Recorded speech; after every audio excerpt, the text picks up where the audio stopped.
नमस्कार, अपना बिहार देख रहे हैं आप। आपके साथ मैं हूं शिप्रा झा। बुलेटिन में सबसे पहले बात करेंगे बड़ी खबर की।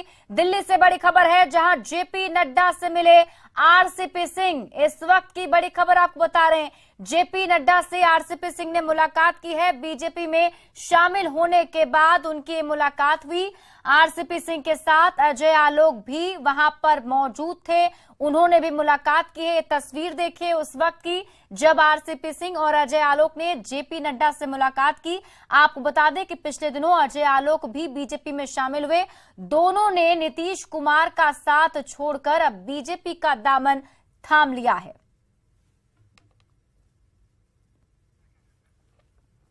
नीतीश कुमार 2024 के लिए विपक्षी एकता की मुहिम में लगातार नेताओं से मिल रहे हैं।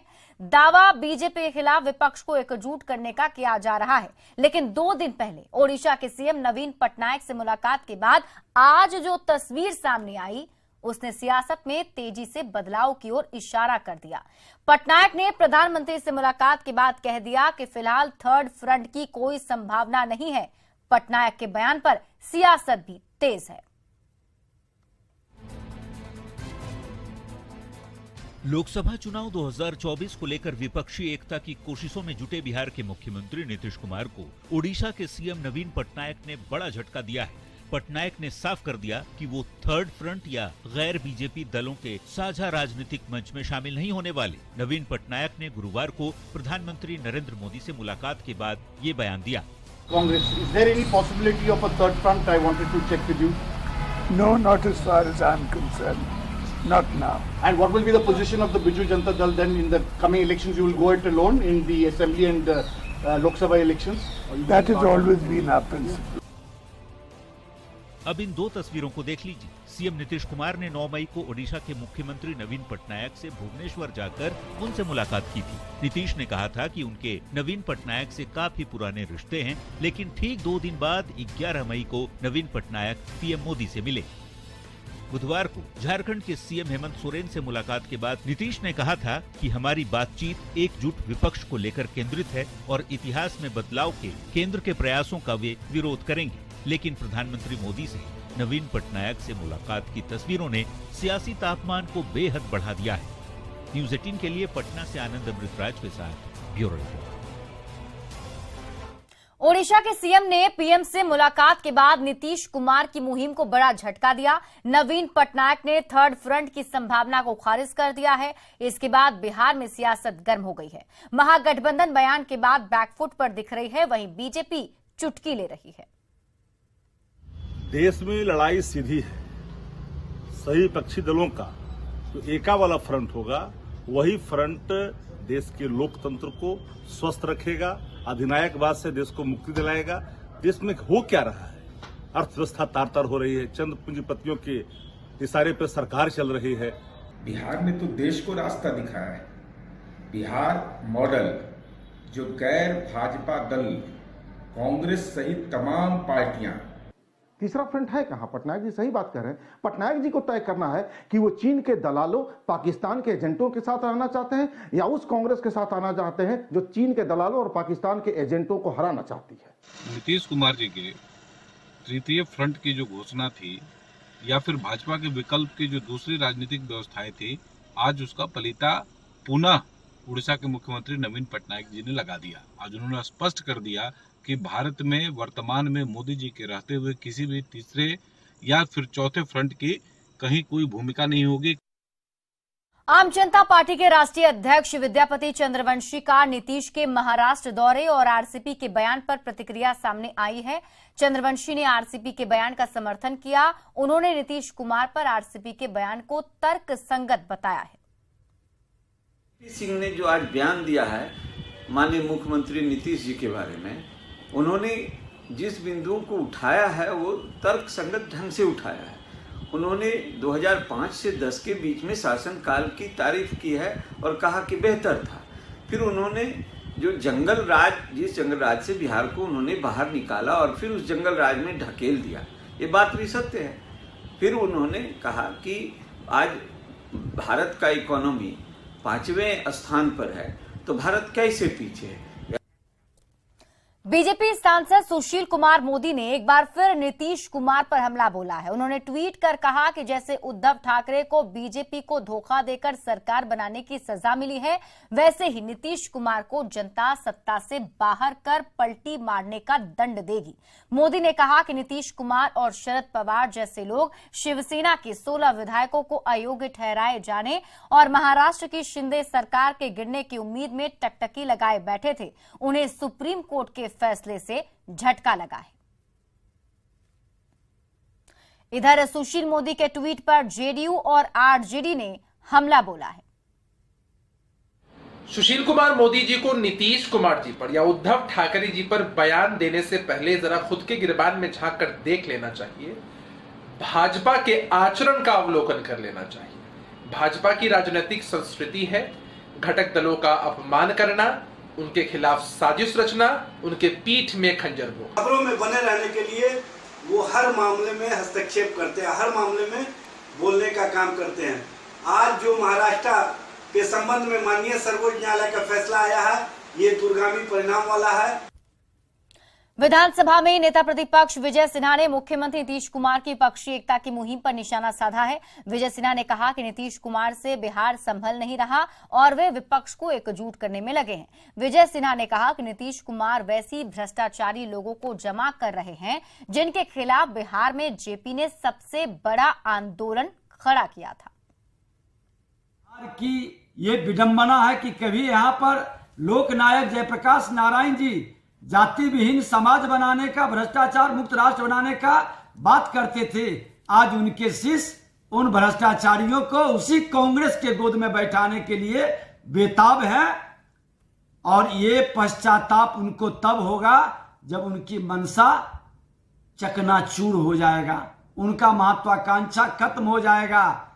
प्रधानमंत्री तो बनेंगे नहीं, मुख्यमंत्री भी रहेंगे कि नहीं रहेंगे ये समय बता देगा। बीजेपी ने नीतीश कुमार के लव कुश समीकरण को एक और झटका दिया है। दिल्ली में आरसीपी सिंह तो पटना में सुहेली मेहता को बीजेपी नेताओं ने अपनी पार्टी में शामिल करा लिया।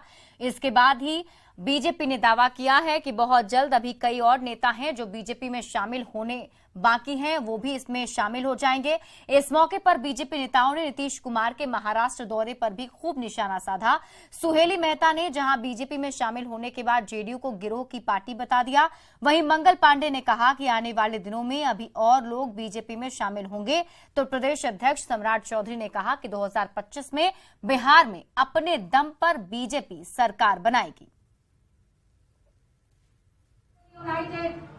वर्तमान परिस्थिति में गिरोह की पार्टी बन गई थी। एक गैंग वहां काम कर रहा था, इसलिए वहां काम करने में बहुत ही असुविधा महसूस हो रही थी। इसलिए मैंने संगठन की पार्टी, कार्यकर्ताओं की पार्टी और आदरणीय नरेंद्र मोदी जी के भारत में नेतृत्व करने की पार्टी और बिहार में श्री सम्राट चौधरी जी के नेतृत्व में चलने वाली पार्टी को कि महागठबंधन के दलों के कई साथी आज जनता की आवाज को समझते हुए, जनभावनाओं को समझते हुए, जनमानस को समझते हुए लगातार भारतीय जनता पार्टी की सदस्यता ग्रहण कर रहे हैं। 2025 में कई बार दूसरों को मुख्यमंत्री भाजपा ने बनाया। सरदेव कर्पूरी ठाकुर जी को मुख्यमंत्री बनाया, लालू प्रसाद जी को मुख्यमंत्री पहली बार बनाया और नीतीश कुमार जी को 5 बार मुख्यमंत्री बनाया।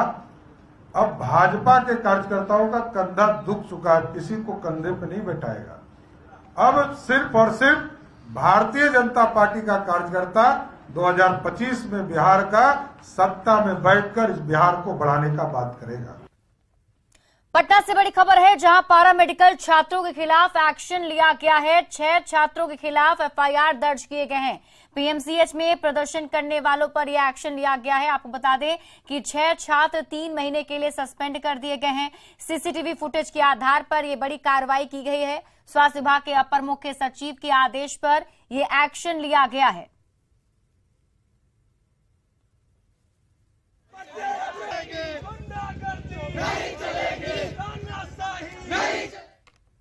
खबर छपरा से है, जहां लाला बाजार में एक ट्रक में भीषण आग लग गई। देखते ही देखते ट्रक धू-धू कर जल गया। अब तक दमकल की गाड़ी मौके पर जब तक पहुंची तब तक जलकर खाक हो चुका था। काफी मशक्कत के बाद दमकल की 2 गाड़ियों ने आग पर काबू पाया है। ट्रक ड्राइवर अपनी गाड़ी में सो रहा था और उपचालक गैस पर खाना बना रहा था कि इसी दौरान ट्रक में आग लग गई।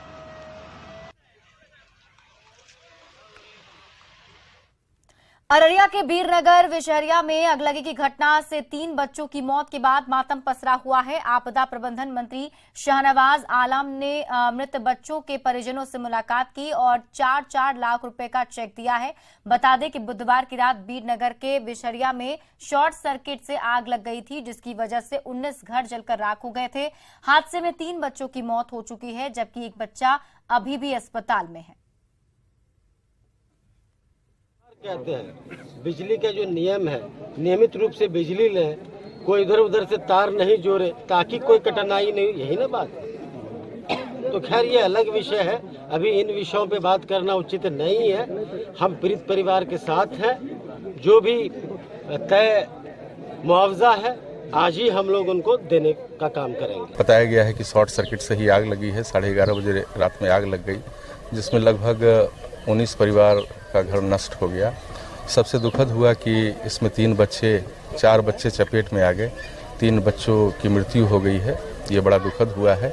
एक बच्चा सरवाइव कर रहा है और पूर्णिया हॉस्पिटल में जिनका इलाज चल रहा है। बड़ी खबर सीतामढ़ी से है, जहां शराब तस्करी मामले में एसपी ने बड़ी कार्रवाई की है। एसपी ने 2 दारोगा समेत एक कांस्टेबल को सस्पेंड कर दिया है। दारोगा राम प्रवेश उरांव, जितेंद्र सुमन को सस्पेंड किया गया है। कांस्टेबल अनिमेश पटेल को भी सस्पेंड कर दिया गया है। शराब तस्करी मामले में संलिप्तता उजागर होने के बाद दोनों दारोगा फरार हो चुके हैं। दोनों दारोगा व्यापक तौर पर शराब की तस्करी में शामिल थे। मुजफ्फरपुर थाने की कांटी पुलिस ने सीतामढ़ी पुलिस के एक सिपाही समेत 5 लोगों को जब शराब की बड़ी खेप के साथ गिरफ्तार किया तो शराब तस्करी मामले में पुलिस के शामिल होने का खुलासा हुआ। खगड़िया के गोगरी में शराब के नशे में बदतमीजी के आरोप में एक सब इंस्पेक्टर को गिरफ्तार किया गया है। आरोपी सब इंस्पेक्टर ओम प्रकाश मिश्रा गोगरी थाने में पदस्थापित हैं और शराब के नशे में सादे लिबास में बाइक से जा रहा था। इसी दौरान गोगरी सिविल कोर्ट के सब जज की गाड़ी उसे ओवरटेक करते हुए आगे निकल गई, जो उसे बर्दाश्त नहीं हुआ और उसने सब जज की गाड़ी का पीछा कर गाड़ी को रुकवा दिया और गाड़ी का शीशा उतरवाकर ड्राइवर के साथ गाली गलौज की, जिसके बाद सब जज की गाड़ी पुलिसकर्मी का पीछा करते हुए गोगरी थाने पहुंच गई और सब जज ने थाना प्रभारी से इसकी शिकायत की, जिसके बाद आरोपी सब इंस्पेक्टर को शराब के नशे में गिरफ्तार कर लिया गया है। सहरसा में मद्य निषेध विभाग ने अलग अलग थाना क्षेत्र में छापेमारी कर अवैध देशी शराब के साथ 17 लोगों को गिरफ्तार किया, जिसमें 4 शराब तस्कर और 13 शराबी हैं। गिरफ्तार हुए धंधेबाजों के पास से भारी मात्रा में शराब भी बरामद की गई है।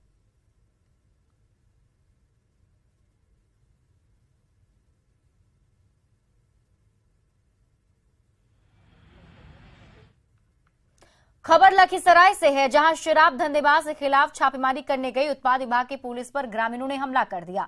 हमले में उत्पाद पुलिस का वाहन क्षतिग्रस्त हो गया है। हमले में 2 जवान समेत चालक गंभीर रूप से जख्मी हो गए। सभी घायल जवानों का सदर अस्पताल में इलाज करवाया जा रहा है। घटना सूर्यगढ़ा थाना क्षेत्र के रामपुर की है। जब उत्पाद पुलिस की टीम पहुंची और एक को गिरफ्तार किया तो ग्रामीणों ने हमला बोल दिया। मामले में पुलिस ने 2 महिला को गिरफ्तार किया है।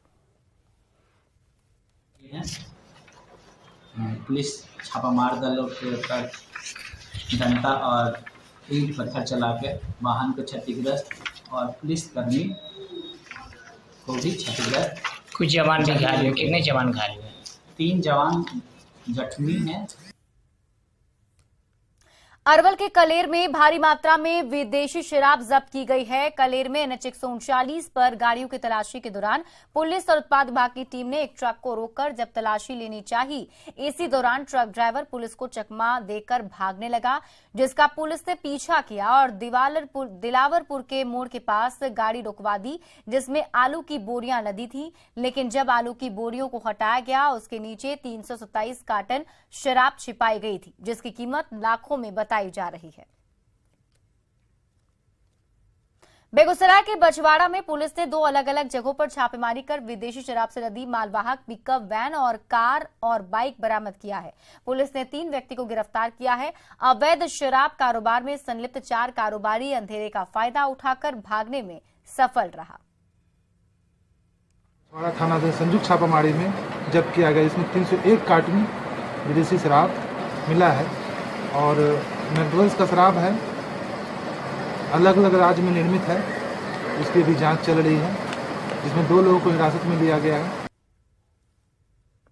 खबर नवादा से है, जहां गाली गलौज का विरोध करने पर युवक की लाठी डंडे से पिटाई कर उसकी हत्या कर दी गई। घटना अकबरपुर थाना क्षेत्र के दामोदरपुर गांव की है।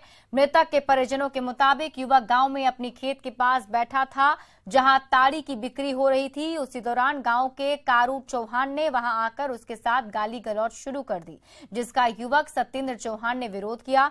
जिसके कुछ देर बाद कारू चौहान कई लोगों के साथ लाठी डंडे से लैस होकर आया और सत्येंद्र की जमकर पिटाई कर दी, जिससे अस्पताल ले जाने से पहले ही उसकी मौत हो गई। घटना के बाद सभी आरोपी फरार हैं।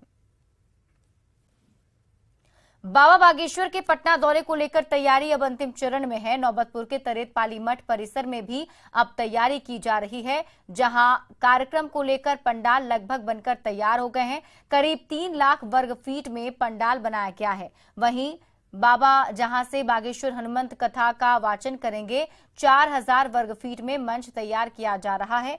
जायजा लिया संवाददाता विनीता मिश्रा ने। धाम के पंडित धीरेन्द्र शास्त्री के आगमन से पहले नौबतपुर के तरेत मठ में तैयारियां अंतिम चरण में युद्ध स्तर पर की जा रही है।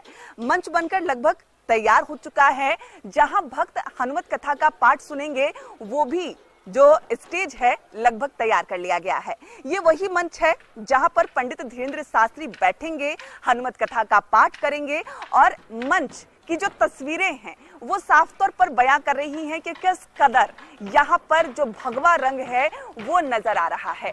इसी मंच पर पंडित धीरेन्द्र शास्त्री बैठेंगे, हनुमत कथा का पाठ करेंगे और जो मंच की जो क्वालिटी है वो यहाँ आप देख सकते हैं। लगभग 4000 स्क्वायर फीट में ये मंच तैयार किया गया है। अगर पूरे पंडाल की हम बात करें, जहाँ पर जो भक्त लाखों की संख्या में आएंगे, हनुमत कथा सुनेंगे, लगभग 2 लाख स्क्वायर फीट में इस पूरे पंडाल को तैयार किया गया है और यहाँ पर भक्त बैठेंगे, हनुमत कथा का पाठ सुनेंगे। जो बड़ा मंच होगा, यानी जिसकी लंबाई लगभग 6 फीट है, उस पे पंडित धीरेन्द्र शास्त्री बैठेंगे।